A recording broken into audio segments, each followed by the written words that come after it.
En manchette ce soir, quel est l'avenir des usines régionales de Chantier Chibougamau? L'entreprise fait le point avec ses employés de Val-d'Or et Matagami. De voir un joueur qui est intégré de la sorte, qui achète des voisins, je pense qu'il faut le voir comme une très bonne nouvelle. Le projet hydroélectrique Onimiki contournera finalement le parc national d'Opémican au Témiscamingue. Et comment s'orchestre la fusion entre Amos et Saint-Félix-de-Dalquier? Quand on a un gros projet de même, on a tout le temps des craintes, mais on est incroyablement satisfait jusqu'à présent.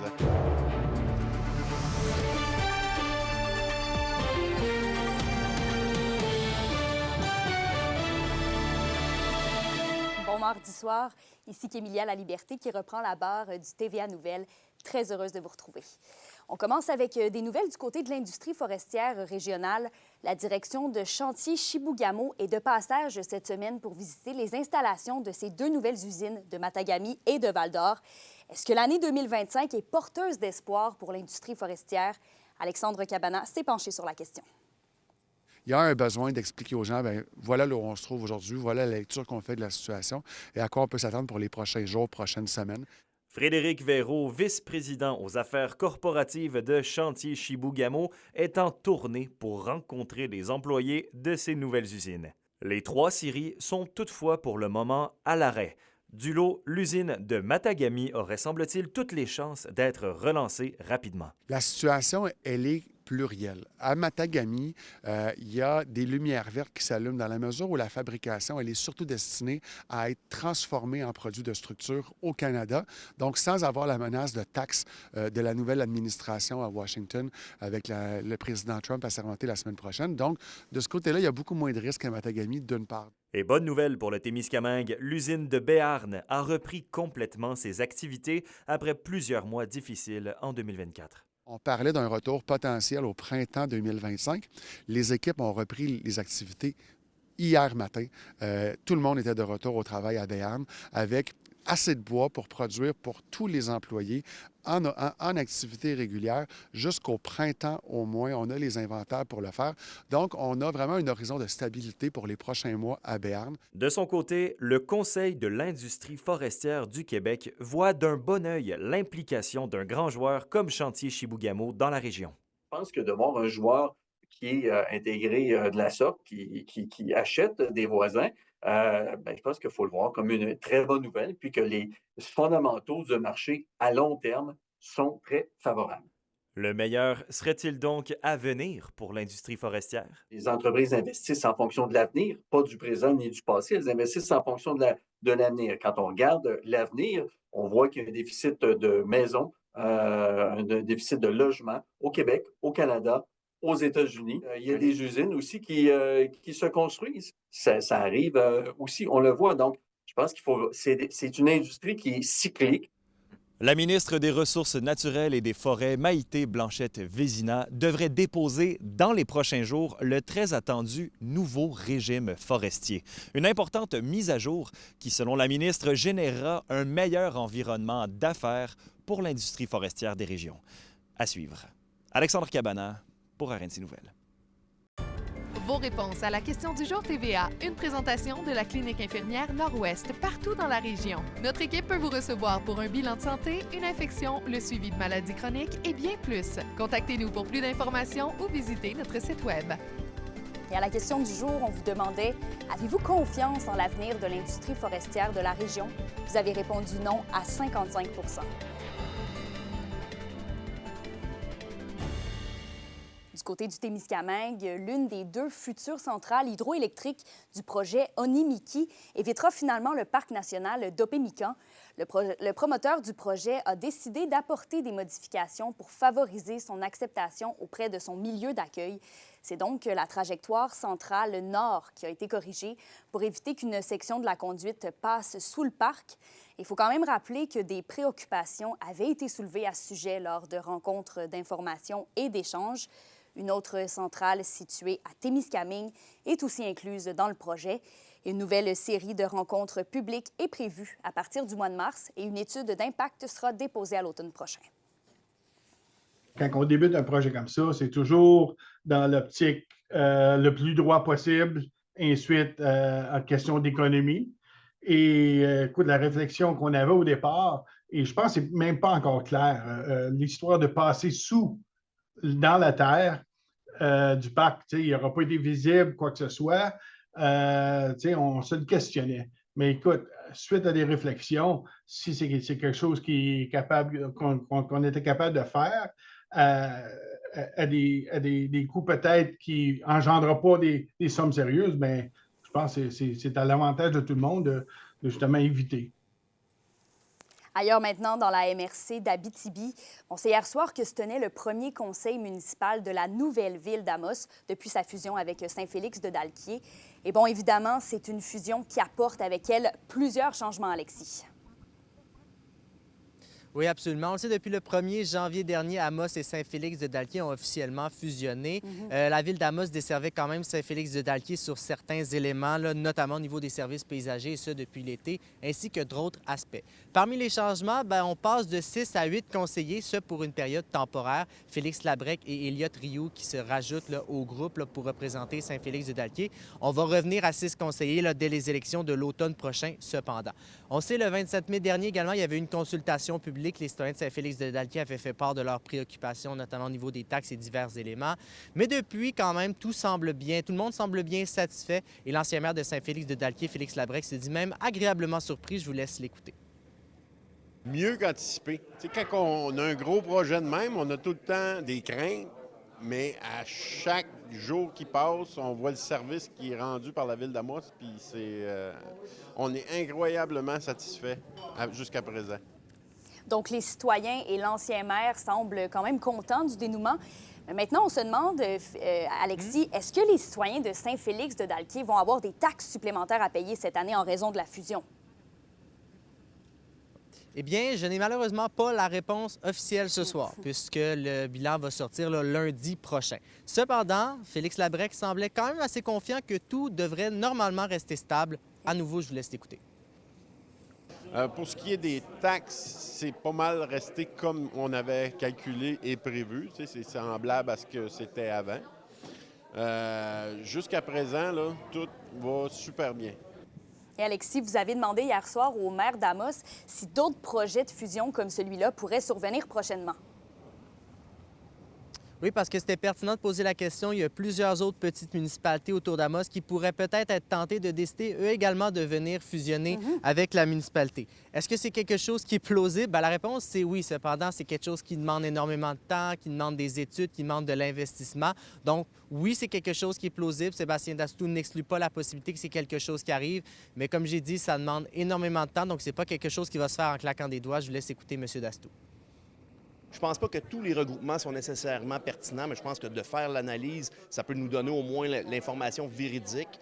Maintenant, c'est sûr que c'est extrêmement énergivore de faire un regroupement comme celui-là.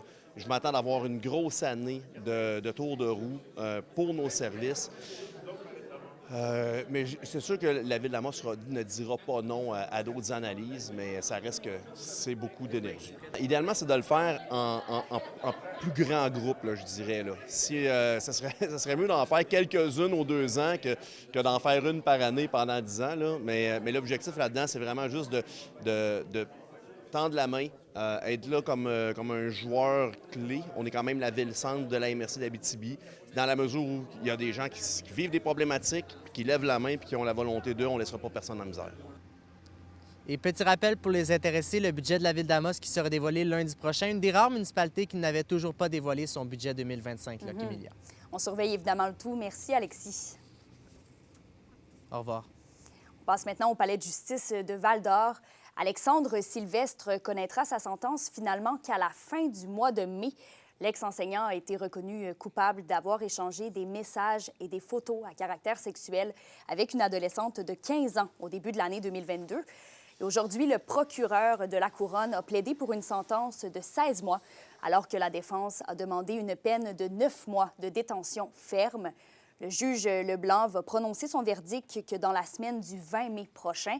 Il a quand même soutenu que M. Sylvestre allait sans contredit faire de la prison.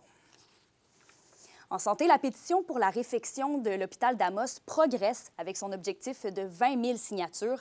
Maintenant rendu à plus de 15 000 signataires, le comité en charge du dossier compte maintenir la pression. Les détails avec Félix Blaquière. Lancée depuis l'automne dernier, la pétition pour presser le gouvernement québécois à entamer les travaux à l'hôpital d'Amos, annoncée depuis 2019 par le CISAT, est maintenant rendue à 15 500 signatures. Le groupe à l'origine de la pétition voit deux objectifs dans le geste. D'abord, permettre aux citoyens de la région d'exprimer leurs droits au maintien des services de santé en région. Le deuxième, démontrer au ministre Christian Dubé que la solidarité est un élément important de la région et que la région désire vraiment maintenir ses spécialités ici. Le comité croit que si rien n'est fait, il y a un risque réel de l'appauvrissement des services offerts à l'hôpital. Nous, on estime que dans les 5 prochaines années, entre 5 et 8 prochaines années, la plupart des spécialistes en poste auront pris leur retraite. Mais il faut nécessairement faire du recrutement pour obtenir des professionnels de même qualité et de même calibre. Et la construction d'hôpital prend entre 3 et 5 ans. Et les spécialistes en place, s'ils sont à la retraite dans 5 ans, comment on va faire pour faire du recrutement si on n'est pas en mesure de leur offrir un endroit de travail intéressant? Les instigateurs de l'initiative appellent maintenant l'ensemble de la région à apposer leur signature à la pétition. On a peut-être 15-16 000 signatures à date. L'Abitibi, il y a au moins 150 000 de population. Je trouve que nos citoyens devraient faire l'effort d'aller ajouter leur signature à cette pétition-là. Parce qu'on travaille présentement sur un dossier régional. Alors, si les services ne sont plus disponibles ici à Amos, la population va devoir se déplacer dans le sud pour obtenir des services spécialisés. La classe politique régionale soutient déjà le projet. Comme la députée d'Abitibi-Ouest, Suzanne Blais, elle déclare d'ailleurs par communiqué que le projet est important pour la région et qu'elle va continuer de porter l'enjeu lors de prochaines sessions parlementaires. Félix Blaquière, pour RNC Nouvelles. Dans le monde de la petite enfance, le Québec et les régions devront se préparer à une grève de 13 000 travailleuses des CPE la semaine prochaine, le jeudi 23 janvier. Et ce sont 7 CPE de la région qui devraient être touchés par cette journée de grève. Au moment où on se parle, ça ressemble à quoi présentement le dialogue avec l'employeur? Oui, on a discuté des clauses normatives, en fait, amplement depuis ces 8 mois-là. On a presque terminé l'entièreté des clauses normatives. On est rendu à discuter des clauses monétaires. Ça fait quelques rencontres qu'on demande à la partie patronale de savoir où est-ce qu'on se situe au niveau monétaire. Malheureusement, on est encore sur le premier dépôt de mai 2024. Puis on trouve qu'on n'a pas suffisamment de matière sérieuse pour débuter les discussions sur tout le volet monétaire. OK, donc vraiment, de ce que je comprends, il y a eu quand même des bonnes avancées, mais ce qui bloque présentement, c'est le côté monétaire, c'est ça? Oui, exactement. En fait, on n'a pas eu aucune discussion sur tout le volet monétaire. Donc, c'est sûr que c'est les enjeux les plus sensibles. Nous, on a beaucoup de demandes qui ratissent large, qui veulent vraiment améliorer les conditions de travail. C'est les demandes des travailleurs et des travailleuses des CPE qu'on a sur la table. La partie patronale est restée encore sur son offre de mai 2024, qui est à 12,5 % pour le salaire, puis rien d'autre autour dans l'ensemble des conditions de travail. Fait que c'est sûr qu'il faut que la négociation prenne un autre tournant puis un autre rythme. Est-ce que vous jugez que dans le contexte actuel, c'est réaliste de penser que le gouvernement peut encore, du moins, accorder des hausses de salaire significatives à ces travailleuses-là? Ah oui, tout à fait. En fait, c'est une question politique, c'est une question de choix politique. Les CPE, c'est prouvé à quel point ça a un bénéfice large sur toute l'éducation à l'enfance 0-5 ans, qui aura des impacts positifs autant dans le réseau scolaire ensuite que dans la société en général. Donc, et en plus que ça amène plein de femmes sur le marché du travail, ça on le sait, c'est prouvé. Donc, l'argent doit être investi à la bonne place.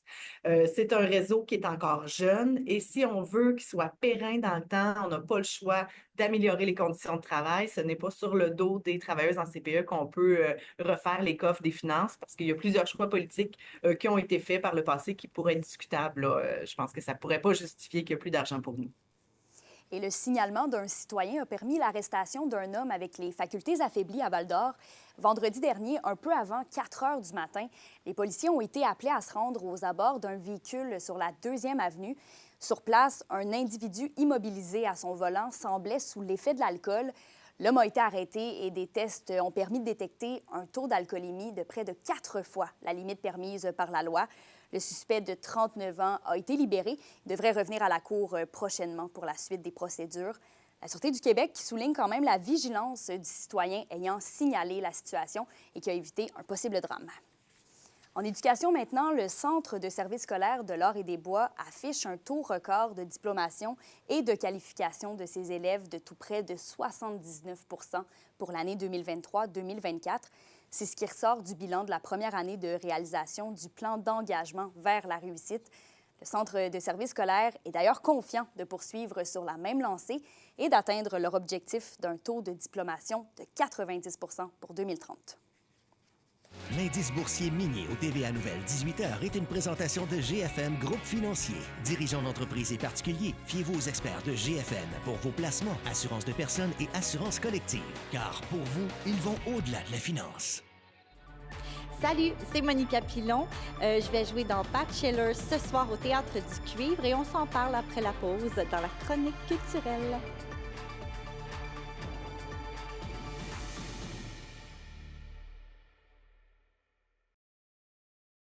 Les SADC de l'Abitibi-Témiscamingue et du nord du Québec vous présentent la bonne nouvelle économique TVA.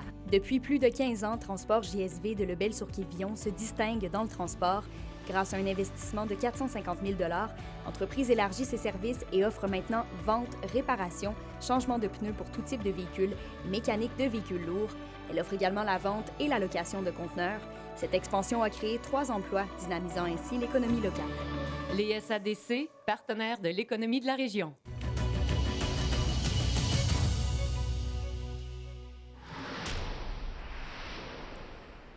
Justine, la pièce de théâtre Bachelor des productions Martin Leclerc est présentée en région cette semaine. Oui, Kémilia, elle commence son passage en Abitibi-Témiscamingue ce soir au Théâtre du Cuivre de Rouyn-Noranda. Bachelor, c'est une tragicomédie qui est mise en scène par la native de l'Abitibi, Edith Cochrane. La pièce a été créée en 1979 par Louis Saïa, Louise Roy et Michel Rivard et c'est un immense succès du répertoire théâtral québécois. Vous pouvez la voir ce soir à Rouyn-Noranda, mais elle va être aussi demain à Val-d'Or et plus tard en semaine au Témiscamingue. Je laisse Monica Pilon, la comédienne qui joue dans la pièce Bachelor, vous en dire plus là, sur ce qui vous attend ce soir. Bachelor, c'est une pièce de théâtre avec une artiste sur scène, qui est moi. Et puis, c'est comme l'histoire d'une fille qui débarque chez sa voisine parce qu'elle n'a plus d'eau chez elle, elle veut se raser les jambes. Au Vic, là, tu sais, avec la crème. Mais ça lui fait un prétexte pour jaser, puis c'est comme si ça voulait briser un peu la solitude, puis rencontrer comme une nouvelle amie. Puis plus ça va, plus on en découvre sur elle. Puis aussi, vers la fin, elle va se confier un peu plus profondément, puis on apprend vraiment tout ce qui s'est passé dans sa vie, même les moins belles choses. Oui, il y a certaines personnes qui sortent de là très touchées parce que ça peut leur arriver aussi. Puis oui, c'est touchant et en même temps léger et divertissant. C'est un super gros travail pour une comédienne d'être seule sur scène tout le long de la pièce de théâtre. Monica m'a même mentionné que ça lui a pris environ 1 an à prendre toutes ses répliques. Ça prend vraiment une bonne mémoire. Personnellement, je trouve ça vraiment impressionnant. Et là, voici ce que ça représente pour Monica d'interpréter le rôle de Dolores dans Bachelor. C'est un honneur. Puis c'est des grandes comédiennes qui l'ont campé avant moi. Fait que, de reprendre ça, de me faire offrir ce rôle-là, c'est vraiment un honneur. Là. J'étais vraiment très heureuse. C'est un texte aussi super bon. Quand je l'ai lu, j'ai vraiment tripé sur le propos qui est... C'est aussi, même si c'est 40 ans que ça s'est fait, c'est encore actuel. C'est ça qui m'a foudroyée un peu. Donc, je trouvais ça important de la monter à ce temps-ci. Intimidant, c'est quand on le fait les premières fois, parce que c'est comme une grosse bête à dompter. Là, c'est beaucoup de texte, beaucoup de... Mais quand c'est parti, on dirait que ça y va tout seul, puis c'est comme une communion avec le public. Étant donné que je suis toute seule, c'est vraiment une connexion spéciale que j'ai avec eux. Donc, c'est vraiment trippant. quand tout est su, là. Tu sais, quand il n'y a plus de nervosité, là, on peut se laisser aller puis vraiment vivre le moment. Il reste des billets pour la représentation de Bachelor de ce soir au Théâtre du Cuivre à 19h30. Là, on vous invite à aller découvrir la pétillante Dolores dans cette pièce, un classique québécois. Ouais, merci Justine, puis à plus tard pour les prévisions météo. Les Pirates de Ville-Marie seront à Wasaga Beach ce soir pour y affronter les puissants River Dragons. On vous en reparle tout de suite après la pause.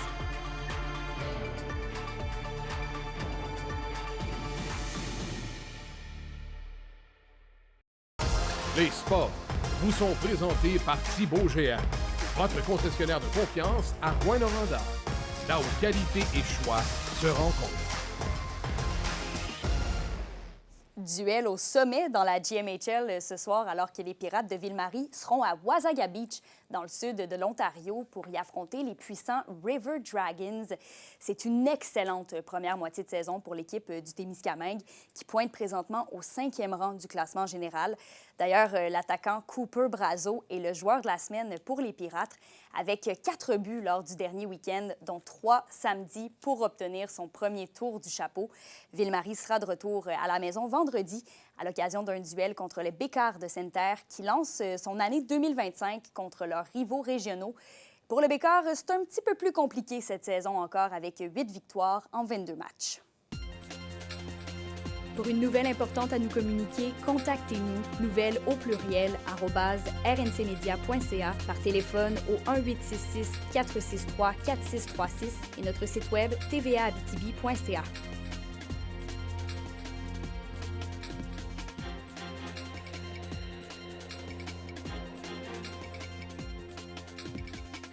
La météo, une présentation de Nicole Auto de la Sarre, la capitale du pick-up. Vous y trouverez toujours le meilleur choix, toujours le meilleur prix. Et à la météo, Justine, est-ce qu'on s'attend à beaucoup de neige dans les prochains jours? Donc, Emilia, pas de grosse neige et pas de tempête à l'horizon, mais quand même quelques petits flocons là, par-ci, par-là qui s'en viennent nous accompagner dans les prochains jours. Pour ce soir et cette nuit, partout en région, ce qui nous attend, c'est une faible neige intermittente avec un minimum de -16 et un refroidissement éolien jusqu'à -24 au courant de la nuit. Demain, en Abitibi, ce sera généralement nuageux avec un peu de neige de matin et un maximum de -11 et un refroidissement éolien de -24 demain matin. Pour le Témiscamingue, c'est assez semblable avec une alternance de soleil et de nuages et un maximum de -11 et encore une fois, un refroidissement éolien aux alentours de -23 le matin. Et en aperçu pour jeudi, au nord et au sud, on aura une neige intermittente avec un maximum de -5. C'est sûr qu'il fait assez froid, mais pas trop froid non plus pour venir prendre un petit peu d'air au sentier illuminé, là, profiter des belles lumières puis profiter de l'air frais. Ouais, bonne idée. Merci, Justine. En terminant, avis aux visiteurs de l'unité de médecine-chirurgie de l'hôpital de Rouyn-Noranda, il y a présentement une éclosion de gastro-entérite. Donc, le CISAT demande votre précieuse collaboration pour limiter la propagation. Donc voilà, encore une fois, ça a été un plaisir de vous accompagner. On se retrouve pour le bulletin d'information demain midi. Passez une excellente soirée.